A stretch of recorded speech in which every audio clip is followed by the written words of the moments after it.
What's up, everyone? I'm back, Dante, back here with yet another Drama Scripted Saturday. And if you're new here and what other algorithm brought you here, this is Drama Scripted Saturday. We go over the most notable news that happened in this past week of wrestling. But before we get right into it, we're going to go over the ratings for all the major wrestling shows here in the US. And we have Raw with 1.8270 million, and we have NXT with 761,000, and AEW with 1.09 million. And for on that Wednesday night, they were the #1 cable show over here in the States. And then we have Smackdown coming in with their usual 2.156 million, and those are the ratings for all the major shows this past week in wrestling.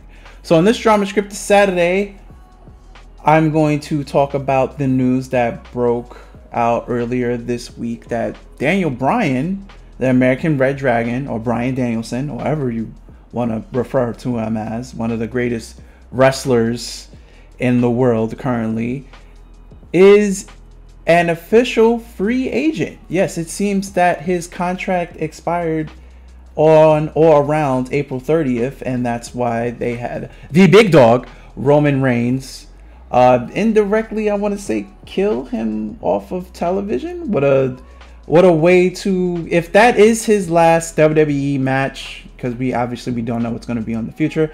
If that is Daniel Bryan's last WWE match on SmackDown versus Roman Reigns, he went out with a bang. That is by far, to me, the best wrestling match so far this year that I've seen. That match was spectacular, and it even had a great finish because Daniel Bryan didn't tap out, he passed out. So he didn't give up, his body just gave up on him.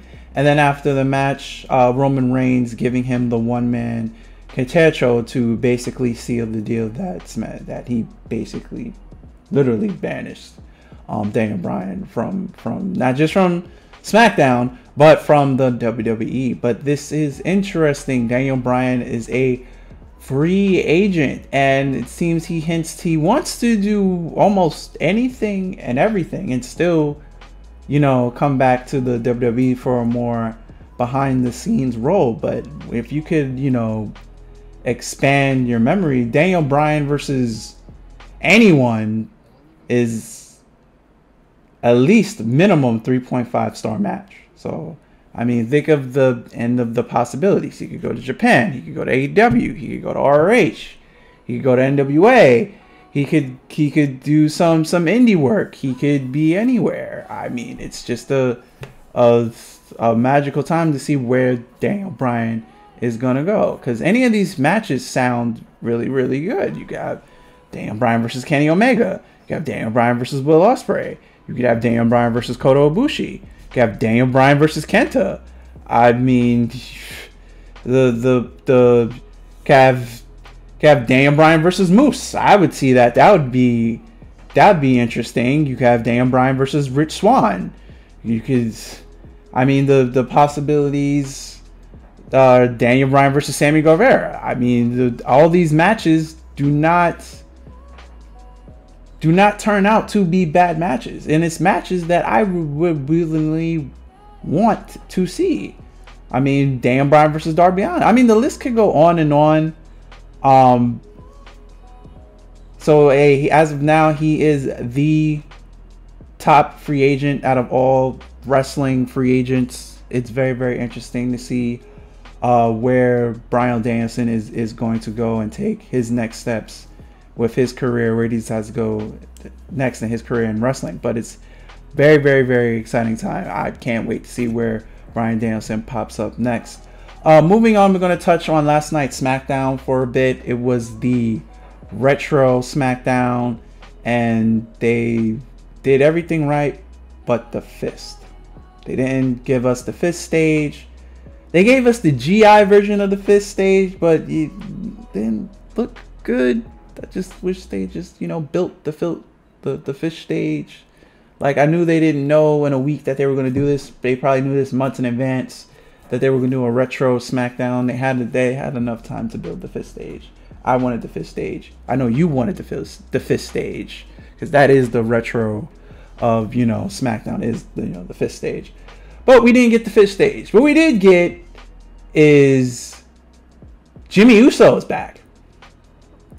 So yeah, so during the opening promo with Roman Reigns and Paul Heyman and Jey Uso, Paul Heyman, you know, doing ad-lib, doing a 10 count for Daniel Bryan, like he died or something. And when Paul started counting down, you could see Roman started laughing. He just couldn't hold it in because it was spectacular. It was funny. It was great.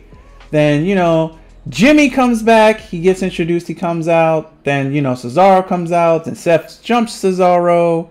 And then, you know, Theodore Long comes out, or Teddy Long comes out, however you want to refer to him as, because, you know, it's retro. You know, I think Teddy was the longest running GM still of all of SmackDown history. But it's good to see him. He makes the match between Seth Rollins and Cesaro. Whoever wins is the #1 contender for the Big Dog's Universal title at WrestleMania Backlash. Cesaro wins. The Big Dog is not happy. You know, so on and so forth. Fast forward to the end of SmackDown. Jimmy is trying to stand up to Roman. He's trying to talk some sense into Jey. Jimmy just leaves the ring. Jey goes after him. Cesaro comes in, beats the hell out of Roman Reigns, gives him the neutralizer. Jey runs back to help Roman. Then Jimmy only goes back to seems to only help Jey. Everyone gets laid out, and SmackDown ends with